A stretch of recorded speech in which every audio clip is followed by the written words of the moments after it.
आप सभी भक्तों को जया एकादशी की हार्दिक शुभकामनाएं। भक्तों, माघ माह की शुक्ल पक्ष की एकादशी को जया एकादशी कहा जाता है। हिंदू धर्म में इस एकादशी का बहुत महत्व है, क्योंकि ऐसा माना जाता है कि इस दिन भगवान श्री हरि विष्णु जी की पूजा करने से भगवान श्री हरि विष्णु जी उनकी सभी मनोकामनाएं पूरी करते हैं। ऐसा माना जाता है कि इस व्रत को रखने से न केवल भौतिक सुख प्राप्त होते हैं, बल्कि आत्मिक शांति और मानसिक शुद्धता भी मिलती है।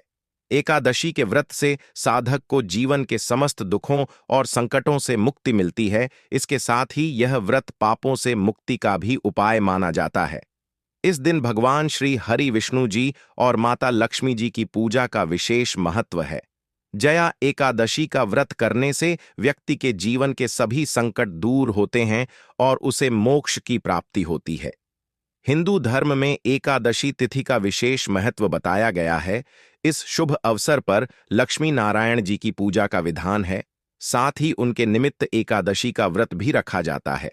धार्मिक मान्यताओं के अनुसार एकादशी का व्रत रखने से मनोवांछित फल की प्राप्ति होती है, और इस दिन पर अगर आपने हमारे बताए अनुसार सही समय और शुभ मुहूर्त देखकर इस चमत्कारी पौधे की जड़ गले में धारण कर लेते हैं, जिसकी जानकारी आपको आगे मैं विस्तार से देने जा रहा हूं, तो यकीन मानिए आपके जीवन में धारण करने के कुछ दिनों बाद ही धन की वर्षा होने लगेगी। फिर आपके जीवन में आपको उन्नति करने से कोई नहीं रोक पाएगा। आपकी हर मनोकामना होगी, पूरी खुशियां से भर जाएगा। आपका घर, सुख, समृद्धि, पैसा, रुपया, गाड़ी, बंगला, सब कुछ मिलेगा। आपका भाग्य होगा। सातवें आसमान पर इतना बैंक बैलेंस बढ़ जाएगा कि 7 पीढ़ी तक बैठकर खाएंगे। भक्तों, 21 वर्ष बाद दुर्लभ संयोग में आई इस जया एकादशी पर अगर आप चूक जाते हैं, तो फिर दोबारा आपको इतनी जल्दी ऐसा सुनहरा मौका नहीं मिलेगा। इसीलिए भक्तों, आपसे हमारी विनती, गुजारिश, सलाह सब है कि यह वीडियो अगर आप छोड़ देते हैं तो माफ करना। आप बहुत बड़ा अवसर गवा देंगे। हमारा काम है सलाह देने का। हम तो केवल सलाह ही दे सकते हैं। आगे आपकी मर्जी, वह ऊपर वाला सबको किसी न किसी रूप में अवसर देता है। धनवान बनने का क्या पता, यह आपके लिए भी सुनहरा मौका हो। द वास्तुशास्त्र चैनल पर दी गई हर एक जानकारी सटीक होती है। इसकी पुष्टि आप ही लोगों द्वारा की गई है। आप कमेंट बॉक्स में अपनी राशि सबसे पहले लिख दीजिए, ताकि राशि अनुरूप उपाय मैं कमेंट में बता दूंगा। जया एकादशी की इस वीडियो को लाइक कर चैनल को सब्सक्राइब जरूर करें, ताकि हर रोज मुफ्त में जानकारी मिल सके। भक्त गणों, शास्त्रों में बताया है कि इस पौधे की जड़ में जो है ब्रह्मा, विष्णु, महेश, तीनों देवों का वास होता है। पूरा का पूरा ब्रह्मांड इस खास पौधे की जड़ में समाया माना जाता है। तो इसीलिए कह रहे हैं भक्तों, इस खास पौधे की जड़ को अगर आप इस दुर्लभ जया एकादशी के दिन लाकर पहन लेते हैं, तो इसी से आपका बेड़ा पार हो जाएगा। तीनों देव, ब्रह्मा, विष्णु, महेश का आशीर्वाद आपको मिल जाएगा। फिर आपको धनवान बनने से स्वयं विधाता भी नहीं रोक पाएंगे, और आप हमें जिंदगी भर याद करोगे कि हाँ, वास्तव में गुरु जी ने कोई उपाय बताया था।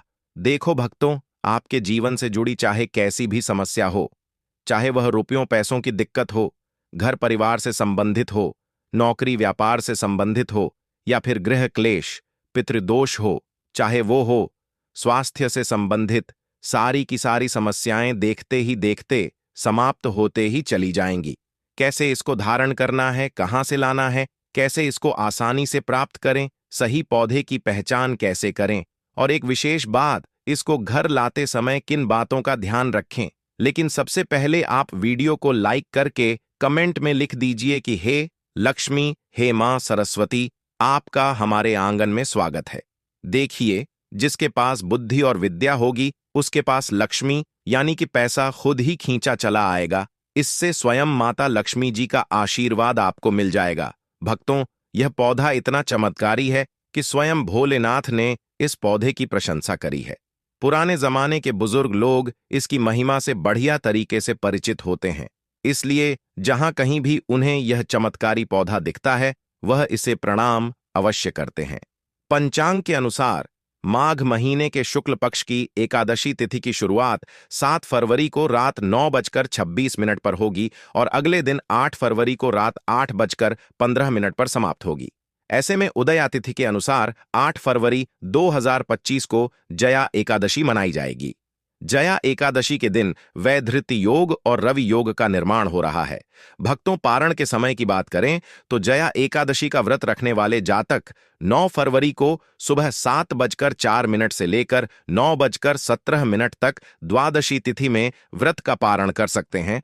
जया एकादशी पर अगर आप इस पौधे की जड़ को धारण करते हैं तो स्वयं आपके पितरों का आशीर्वाद आपको मिल जाएगा। भक्तों, आपने अपने आसपास अपामार्ग का पौधा, जिसे चिड़चिटा भी कहते हैं, और साथ ही एक और पौधा छोटा धतूरा का पौधा जरूर देखा होगा। यह दोनों ही बहुत फायदेमंद माने जाते हैं। सौभाग्यशाली हैं वे लोग जो इसकी महिमा को जानते हैं। खुद हमारे शास्त्र इसकी महिमा का वर्णन करते हैं। छोटा धतूरा को कई नामों से जाना जाता है। कई लोग इसे खाखरा कहते हैं, कहीं शंखा होली तो कहीं कंथारियां आपको बताऊंगा, क्योंकि इसकी जड़ में मां गंगा का और इसके पतियों तनों फलों में पाया जाता है। ब्रह्मा विष्णु महेश का वास। भक्तों, विष्णु भगवान जहां प्रसन्न होते हैं वहां माता लक्ष्मी स्वतः आ जाती हैं, और माता लक्ष्मी जी आती हैं तो जीवन से सभी परेशानियां, रोग दुख का नाश हो जाता है। मां सरस्वती अगर प्रसन्न होती है तो सही निर्णय लेने की क्षमता हमें मिलते। हमारा हर निर्णय हमारे लिए लाभकारी सिद्ध होने लगता है। आपके जीवन में आपको उन्नति करने से कोई नहीं रोक पाएगा। आपकी हर मनोकामना होगी, पूरी खुशियां से भर जाएगा। आपका घर जीवन आपका खिलखिला उठेगा। कुल मिलाकर धन से संबंधित तो कोई परेशानी होने ही नहीं वाली। आप भक्तों, आप इस वीडियो को अंत तक जरूर देखिए, क्योंकि हम आपको हर चीज बारीकी से बताएंगे। प्रिय भक्तों, चिड़चिटा के पौधे की बात करें तो इसे अपामार्ग भी कहा जाता है। इस पौधे के माध्यम से पेट की लटकती चर्बी, सड़े हुए दांत, गठिया, अस्थमा, बवासीर, मोटापा, गंजापन, किडनी, इन सभी जैसी 20 से अधिक रोगों का नाश हो जाता है।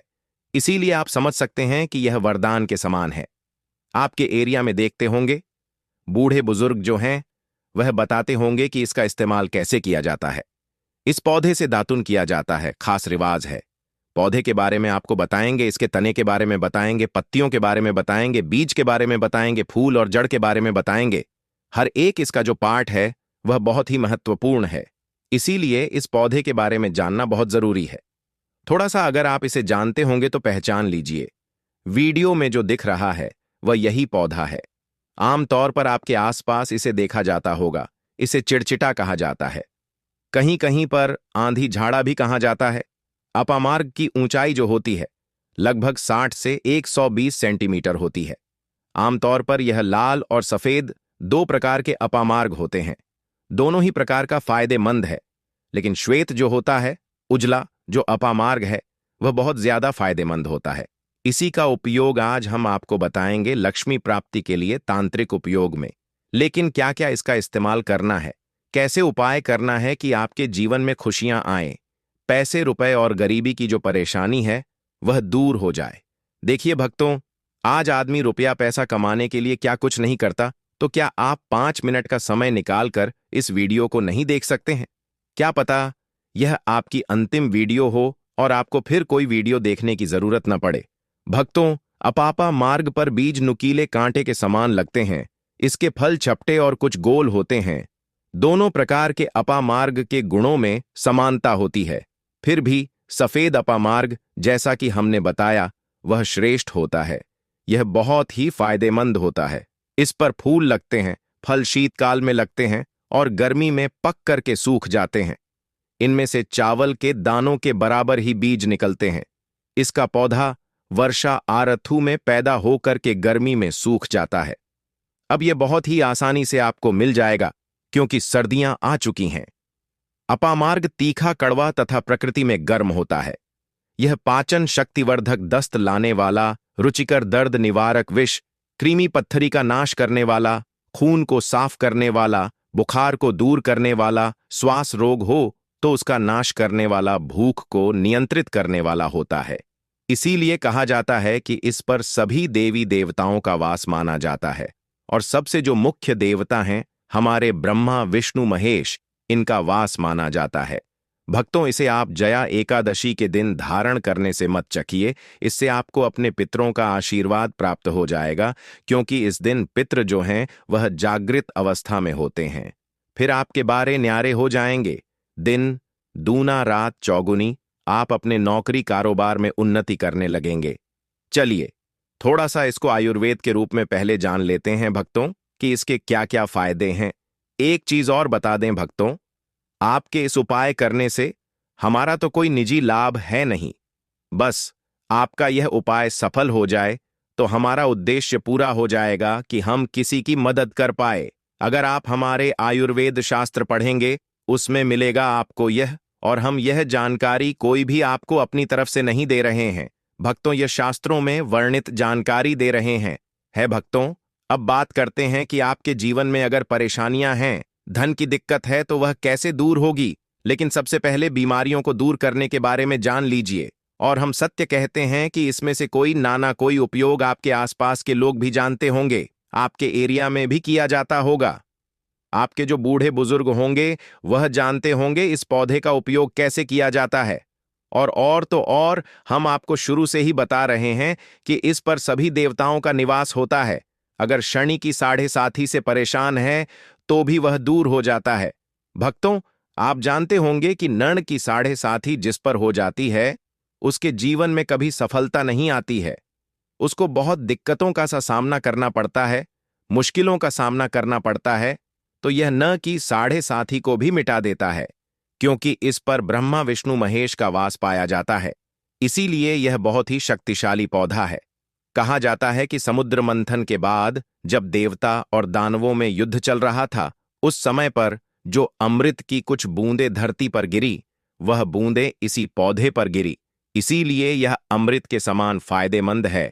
अब बात करते हैं हम आपके लिए कि इसका कौन सा वह तांत्रिक प्रयोग है जो जया एकादशी के दिन आपके के जीवन को बदल करके रख देगा।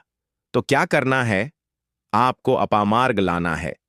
सबसे पहले तो अपामार्ग को जड़ से पूरा उखाड़ लेना है। ध्यान रखिए क्या करना है। अपामार्ग को जड़ से पूरा उखाड़ना है। इसके बाद इसको सुखा देना है। जी हां दोस्तों, इसको सुखा देना है। सूख जाने के बाद क्या करना है? आपको इसको जला लेना है। जला करके इसकी जो राख बनेगी उसे लाल कपड़े में बांधना है। क्या क्या सुखाना है आप ध्यान रखिएगा। इसके जो फल लगा हुआ हो वो फल भी उसी में हो, पत्तियां हो, जड़ हो, पूरी की पूरी जड़ होनी चाहिए। जड़ को थोड़ा सा हरा काट लीजिएगा। जब हरा रहे सूखे तभी ही काट लीजिएगा। उसको जलाइन लीजिएगा। इसके बाद इसको पूरा जला दीजिएगा। जलाने के बाद उस राख को क्या करना है? आपको लाल कपड़े में बांध लेना है और उसमें एक जो कौड़ी होती है, जो माता लक्ष्मी के लिए कौड़ी बहुत ही शुभ मानी जाती है, उसको रख दीजिएगा। अब इस लाल कपड़े में आपको गांठ बांध देनी है और इसको ले जाकर के एक लोटे में भरना है। अगर तांबे का छोटा लोटा है तो अच्छी बात है, नहीं तो मिट्टी के लोटे में आप इसको भर दीजिएगा और उसको लाल कपड़े से ढक दीजिएगा। लाल कपड़े से ही बांध कीगा। इस बात का विशेष रूप से ध्यान रखिएगा। देवी मां के सामने रख करके, माता लक्ष्मी के सामने रख करके, भगवान विष्णु के सामने रख करके आपको ओम नमो भगवते वासुदेवाय, ओम नमो भगवते वासुदेवाय इस मंत्र का 121 बार जाप करना है। ओम नमो भगवते वासुदेवाय बोलिएगा। लक्ष्मी माता को प्रणाम कीजिएगा, मन से आत्मा से प्रणाम कीजिएगा। सभी देवी देवताओं को, जिस भी देवी देवता को आप प्रणाम करना चाहते हैं उनको कीजिएगा। और कमेंट में उस देवी देवता का विशेष कृपा पाना चाहते हैं है तो नाम लिख दीजिए। और उस देवी देवता को याद करने के बाद आपको क्या करना है?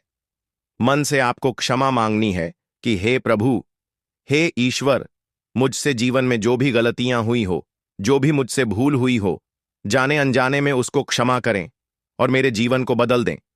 मेरे जीवन से परेशानियों को दूर कर दें, मेरी आर्थिक समस्याओं को दूर कर दें। मेरे जीवन में जो भी कठिनाइयां हैं या जो आपकी इच्छा है वो बोल दे। माता रानी से वो बोल दे। भगवान विष्णु से आपके जीवन की परेशानियां दूर होने लगेंगी। खास बात यह है कि जिस पर भगवान विष्णु प्रसन्न होते हैं उसका दोनों लोक सुधर जाता है, यानी कि लोक और परलोक दोनों सुधर जाता है। यहां तो आपको माता लक्ष्मी की कृपा मिलती है, इसलिए यहां का जीवन सुधरता है, लेकिन परलोक में बैकुंठ धाम मिलता है।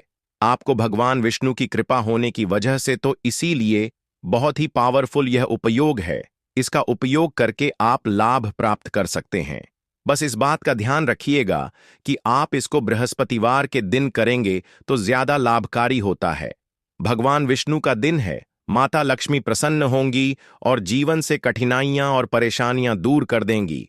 अलग मंत्रों के साथ भी इसको अभिमंत्रित किया जाता है दोस्तों, लेकिन भगवान विष्णु का मंत्र बहुत ही पावरफुल मंत्र है। और आप कोशिश कीजिए कि उस दिन पीला वस्त्र धारण कीजिए। पीले फूल चढ़ाई भी कर सकते हैं और पीले रंग का मिष्ठान बना करके आप उस दिन बांट भी सकते हैं, प्रसाद के रूप में चढ़ा करके। इससे भगवान विष्णु की असीम कृपा प्राप्त होगी और जीवन से परेशानियां दूर हो जाएंगी। पूरे साल भगवान विष्णु जी और माता लक्ष्मी जी की कृपा से आपके घर की बरकत होगी, आपके घर की उन्नति होगी, करियर कारोबार में आपकी उन्नति होगी, धन सुख वैभव ऐश्वर्य की आपको प्राप्ति होगी। आपके नवग्रह हमेशा आपका साथ देंगे और फिर आपको अपने जीवन में किसी भी प्रकार की समस्या, कष्ट और दिक्कत का सामना नहीं करना पड़ेगा। अगर किसी व्यक्ति को बार बार व्यापार में नुकसान हो रहा हो तो अपामार्ग की जड़ को गंगा जल से पवित्र कर अपने व्यापार स्थल पर लटकाने से शत्रुओं की बुरी दृष्टि से सुरक्षा होती है और व्यापार में उन्नति होती है। जो लोग विशेष रूप से नौक में तरक्की चाहते हैं, उन्हें अपामार्ग की लकड़ी से बने छोटे यंत्र को अपने कार्यस्थल पर रखना चाहिए। यह उपाय व्यक्ति की प्रतिष्ठा बढ़ाने और उसे अपने वरिष्ठ अधिकारियों का सहयोग प्राप्त करने में मदद करता है। अपामार्ग के पौधे का एक और गुप्त प्रयोग यह है कि इसके बीजों को पीसकर हल्दी के साथ मिलाकर मां लक्ष्मी को अर्पित किया जाए। ऐसा करने से देवी लक्ष्मी प्रसन्न होती हैं और व्यक्ति के जीवन में धन और समृद्धि का आगमन होता है। यदि कोई व्यक्ति कर्ज से बहुत परेशान हो तो शनिवार की रात अपामार्ग की जड़ को सरसों के तेल में डुबोकर काले कपड़े में बांधकर तकिए के नीचे रखकर सोना चाहिए। अगले दिन इसे बहते जल में प्रवाहित करने से कर्ज से शीघ्र छुटकारा मिलता है। अपामार्ग के पौधे से जुड़े कई ऐसे रहस्य हैं जो साधारण व्यक्तियों के लिए अज्ञात हो सकते हैं, लेकिन यह उपाय सही विधि से करने पर निश्चित ही चमत्कारी परिणाम देते हैं। अपामार्ग के पौधे के उपयोग से केवल धन की प्राप्ति ही नहीं होती, बल्कि यह सुख, शांति और समृद्धि को भी बनाए रखता है। आर्थिक संकट से जूझ रहे व्यक्ति के लिए अपामार्ग का पौधा एक वरदान के समान है और इसका नियमित उपयोग जीवन में सकारात्मक बदलाव लाने में सहायक हो सकता है। इस प्रकार अपामार्ग के पौधे का हर हिस्सा धन प्राप्ति और सुख समृद्धि के उपायों में किसी न किसी रूप में उपयोगी है। अब मैं आपको दूसरे जड़ी डीडीए के बारे में बताऊंगा, जो कि तुरंत रिजल्ट देने वाली डीडीए कहलाती है दोस्तों। प्रकृति का खजाना अनमोल और असीमित है। खासकर बारिश के मौसम में जगह जगह पर वनस्पतियां लग जाती हैं। कुछ पौधे अपने आप ही लग जाते हैं और इन्हें हम बेमतलब का सर दर्द या कचरा समझकर, जंगली घास फूस समझकर उखाड़ कर फेंक देते हैं। दोस्तों, कुछ पौधों के बारे में आज मैं आप सभी को बताने जा रहा हूं। यह हमारे आसपास में ही मौजूद होता है और इन्हें हम कचरा नहीं, बहुत ही ज्यादा कीमती और अनमोल रत्न कहना चाहेंगे। हीरे मोती से भी ज्यादा कीमती होते हैं। यह इनका औषधीय महत्व सर्वोपरि होता है। जया एकादशी पर एक ऐसे ही छोटे से पौधे के बारे में बताने जा रहा हूं। मेरे घर के आसपास में यह पौधा बहुत ही ज्यादा लगा हुआ है और मैं चाहता हूं कि आपको भी इसकी जानकारी हो। आप सभी स्क्रीन पर देखकर इस पौधे के बारे में समझ चुके होंगे कि यह किस चीज का पौधा है, और अब मैं आपको बताऊंगा कि इस पौधे का क्या नाम होता है और इससे हमें क्या क्या फायदे होते हैं। आप ई के पौधों को जानकर चौंक जाएंगे दोस्तों, और इसके बाद से आप इसे बेमतलब का कचरा समझकर कभी भी उखाड़ कर नहीं फेंक पाएंगे। इस बात की गारंटी मैं लेती हूं दोस्तों। हमारे यहां पर इस पौधे को छोटा धतूरा के नाम से जाना जाता है। अलग अलग गांव शहरों में अलग अलग नाम से इन्हें जाना जाता। हमारे यहां पर छोटा धतूरा कहते हैं। आपके यहां पर किस नाम से जाना जाता है? कमेंट में मुझे जरूर बताइएगा।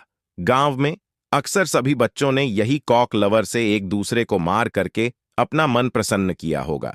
मैं भी बचपन में अपने दोस्तों के कपड़ों में इसे चिपकाया करती थी। इन्हीं को देखकर हम अपने बचपन से जवान हुए हैं।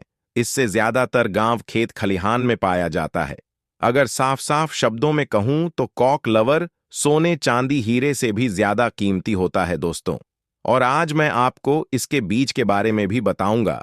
इसके जो बीज होते हैं वह कांटे युक्त होते हैं। जनवरी या फरवरी के महीने में इसमें बीज आना शुरू हो जाते हैं। पहले हरे रंग के बीज होते हैं और फिर धीरे धीरे यह भूरे रंग के बीज बन जाते हैं और यह बहुत ही औषधीय गुणों का भंडार होते हैं। दोस्तों, शायद आपको पता नहीं होगा कि यह एक बहुत ही अच्छी जड़ी बूटी भी है, अमृत तुल्य है, महाशक्तिशाली है। इस जड़ी बूटी के आगे बड़ी बड़ी डॉक्टरी या मेडिसिन भी फेल हो जाती है। तो अब से आप सभी इसे कचरा या सिर दर्द समझकर ना फेंक। यह एक पावरफुल जड़ी ब्यूटी है जो कि बरसात के मौसम में अपने आप ही लग जाती है। कांटे युक्त इसके फल होते हैं। दोस्तों, हम सभी को भारत भूमि को धन्यवाद करना चाहिए। हम ऐसे देश में रहते हैं जहां आज भी यत्र तत्र सर्वत्र जड़ी बूटियां हर जगह फैली हुई हैं। इन्हीं जड़ी बूटियों के लिए विदेशी लोग तरसते हैं कि यहीं से उन्हें यह पौधा मिल जाए। तो ईश्वर का हमें धन्यवाद करना चाहिए कि हम ऐसी भारत भूमि में आज भी रहते हैं जहां पर अमृत की तरह शक्ति रखने वाले पेड़ पौधे आज भी मौजूद हैं। दोस्तों, आप सभी देख लीजिएगा कि एक दिन ऐसा जरूर आएगा जब हर कोई इन पेड़ पौधों को अपने गले लगाएगा, जड़ी बूटियों को गले में पहने और अंग्रेजी दवाइयों को छोड़ करके इन्हीं की तरफ दौड़ता हुआ चला आएगा, क्योंकि जड़ी बूटियों में अमृत होता है, साक्षात ईश्वर का पास होता है। अभी तक यह जानकारियां अनभिज्ञ थीं, लोगों को पता नहीं थी, लेकिन हमारे चैनल के माध्यम से हम हर किसी को जागरूक करने का पूरा प्रयास कर रहे हैं, ताकि लोग अंग्रेजी दवाओं से शरीर को सही जल्दी कर लेते हैं, लेकिन बाद में बहुत ही जल्दी शरीर अंग्रेजी दवाइयों के सहारे चलने लगता है। ऐसी दवा शरीर को जीते जी ही मार देती है, लेकिन पेड़ पौधों से निकला अमृत शरीर को अमर बना देता है, ताकतवर बना देता है, बुढ़ापे में भी जवानी की शक्ति रखता है। तो चलिए, अब मैं आपको बताती हूं कि किन किन बीमारियों में यह फायदेमंद है। देखिए, इसकी जो पत्तियां होती हैं उन्हें पीस करके अगर इनका रस निकाल करके अपने बालों में लगाया जाए तो आपके बालों का गंजापन दूर हो जाता है, नए बाल उगना शुरू हो जाते हैं। बालों के लिए यह एक अमृत का काम करता है। दोस्तों, इसे कोई भी लगाता नहीं है, बल्कि यह आसानी से सड़क के किनारे या खाली स्थानों पर अपने आप ही उग जाते हैं। यह पौधा अगर आपके आसपास में मौजूद है और अगर किसी को सर दर्द की बहुत ज्यादा परेशानी है तो इसके पत्तों को पीस करके 2 से 3 बूंद रस के अंदर दही मिला करके अगर आप सिर के ऊपर मालिश करते हैं तो आपको आराम मिलता है। अक्सर मौसम बदलने से सर्दी खांसी बच्चों को हो ही जाती है और यहां तक कि बड़ों को भी हो जाती है। इसके पत्तों को छाव में सुखाकर दूध के साथ सेवन करने से सर्दी खांसी तुरंत ही खत्म हो जाती है। दोस्तों, यह हर प्रकार की कमजोरी को दूर करने के लिए भी रामबाण का कार्य करता है। देखिए, आजकल के समय में ज्यादातर लोग कमजोरी की समस्या से परेशान हैं, क्योंकि हमारा लाइफस्टाइल इतना ज्यादा खराब हो चुका है कि हम अपने शरीर की ओर ज्यादा ध्यान ही नहीं दे पाते, सारे पोषक तत्व उन्हें नहीं पहुंचा पाते। तो चलिए जानते हैं कि कैसे इसका सेवन करना चाहिए। तो इनके पत्तों को सबसे पहले सुखा करके एक चूर्ण बना लें और फिर दूध के साथ सेवन करने से आपके अंदर यौन शक्ति बढ़ती है, कमजोरी दूर हो जाती है। बहुत ही सिंपल सा उपाय है दोस्तों, आप इसका इस्तेमाल कर सकते हैं। यह मर्दों में ढीलेपन को भी दूर करता है, बहुत ही कारगर सिद्ध होता है।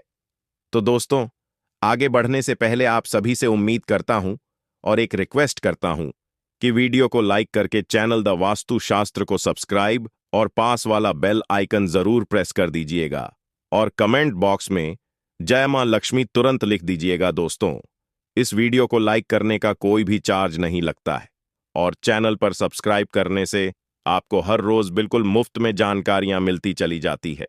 और अब मैं आप सभी को इस पौधे का एक और चमत्कारी उपाय बताता हूं। चर्म रोग पर इसका रस लगाने से धीरे धीरे चर्म रोग बिल्कुल ही समाप्त हो जाता है, ठीक हो जाता है। दोस्तों, अक्सर फोड़े फूंसी बच्चों को लग ही जाते हैं या फिर घाव हो जाता है, तो उसमें भी इसकी पत्तियों का पेस्ट लगाएं, थोड़ी ही देर में फूंसी ठीक हो जाती है। चेचक के जो दाग होते हैं उनमें भी यदि इन पत्तियों का रस लगाया जाए तो दाग धब्बे बिल्कुल ही दूर हो जाते हैं, घाव ठीक हो जाते हैं। ऐसा कहा जाता है कि नासूर तक इस रोग से ठीक हो जाता है। तेल कैसे बनाना है, चलिए अब मैं यह बताता हूं कि बालों के लिए तेल कैसे बनाया जाए। इसका तो आप किसी भी प्रकार का जो भी तेल इस्तेमाल करते हैं उसमें आप इसके रस को मिला लें और फिर अपने बालों पर अप्लाई करें। आप जो भी तेल का इस्तेमाल करते हो, चाहे नारियल तेल हो या सरसों तेल हो, सबसे पहले छोटे गोखुर की कुछ पत्तियां लें और इस तेल में डाल करके तेल को गर्म कर लें, उबाल लें और उसे छान करके हर रोज अपने सिर के स्कल्प में मालिश करें। ऐसा करने से आपके सिर में कभी भी सफेद बाल की समस्या नहीं होगी। बाल हमेशा काले और घने बने रहेंगे। तो दोस्तों, मुझे उम्मीद है कि आज के बाद से आप कभी भी इन पौधों को बेजान या फिर कचड़ा समझकर ना फेंक और इन उपायों को, इन जानकारियों को अपने तक सीमित भी बिल्कुल भी मत रखिए, क्योंकि भारत भूमि में ऐसी ऐसी जानकारियां छुपी हुई हैं जो धीरे धीरे बिल्कुल ही